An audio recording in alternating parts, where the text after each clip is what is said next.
একজন ভিক্ষুকের কাছ থেকেও কিভাবে অভিনব কায়দায় চাঁদা নেওয়া হয়, কথাগুলো আপনারা শুনুন। আমি শুনি একদিন পরীক্ষা করার জন্য রাজপথে বনানীর রাস্তায় নামলাম, 3-4 জন ভিক্ষুক লাইন ধরে বসা। সালাম দিলাম, জবাব তারা দিল না। আসলে এইভাবে জবাব দেওয়ার কথা না, সমাজে এর প্রচলন নেই। আমি কোনো কিছু মনে করিনি। এরপরে দরদ দিয়ে জিজ্ঞেস করলাম যে ভাই, কতদিন ধরে এখানে ভিক্ষা করো? একজনকে বললো, স্যার 7-8 বছর হয়ে গেছে। আসলে তো মেলার সময় তুমি ভিক্ষা করেছো, এখনো তোমার ভিক্ষা করতে হয়? করা লাগে। আমি বললাম যে কেমন মানুষের কাছ থেকে সহযোগিতা পাও? খারাপ না, সারাদিনে 2000-2500 এরকম হয়ে যায়। মার্শাল্লাহ, তাইলে তো কম না। স্যার থাকে না। থাকে না কেন?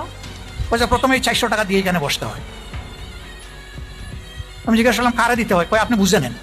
আচ্ছা, এখন প্রশ্ন হচ্ছে, এই যে ভিক্ষুকের কাছ থেকে যে চাঁদা নেয়, তাদের কি লজ্জা করে না?